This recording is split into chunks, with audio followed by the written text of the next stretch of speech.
This information is not intended to teach you how to beat a DWI charge. A person should never get behind the wheel if that person is intoxicated.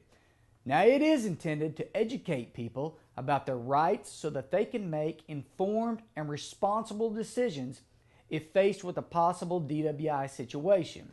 Now, I'm often asked, Brock, what should I do if stopped for DWI? This is a decision that you will have to make on your own, but you should know this. You will be asked questions and asked to perform the Standardized Field Sobriety Test, or as I have often heard them referred to, the drunk tests. Now let's talk about these Standardized Field Sobriety Tests. There are 3 tests. The first one is the Horizontal Gaze Nystagmus Test, or the HGN test. This is an eye test or a pen test. The second one is the Walk and Turn Test. This is where an officer simply asks you to walk a straight line.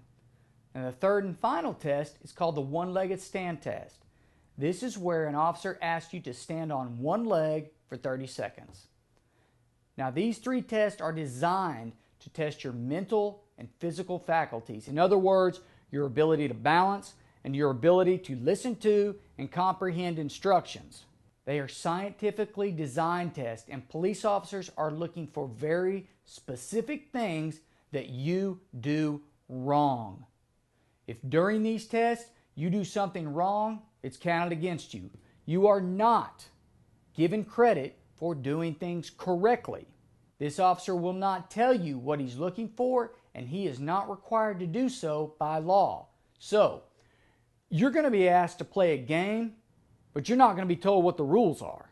There are additional disadvantages to these tests. You will likely be performing these tests at night. It's going to be dark. It's going to be hard to see. If it's late at night, you could be tired.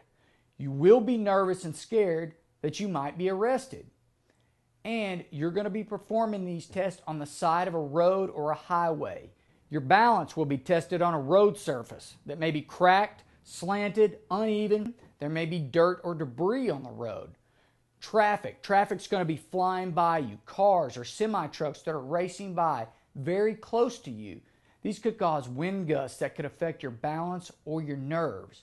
The wind itself could be blowing hard on you, and this will probably be the very first time you've ever done these tests or even seen them performed. The first time you perform these tests, I can assure you they will be very awkward. There are countless other factors that could come into play and affect your ability to perform the Standardized Field Sobriety Test correctly. Know this: the police officers will not take any of these factors into consideration. Despite all the disadvantages, you're going to get one chance to perform these tests perfectly. And if you don't, you go to jail. Furthermore, every single thing you did wrong during these tests will be used against you at trial.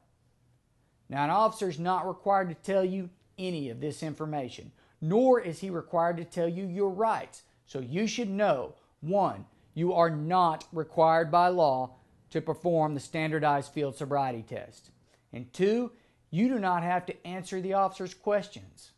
By law, all you are required to do is provide your driver's license and insurance card to the officer. If you elect not to perform these tests or answer the officer's questions, you will likely be arrested. If this happens, you can invoke your right to remain silent, request to speak to an attorney before answering any more questions regarding drinking and driving.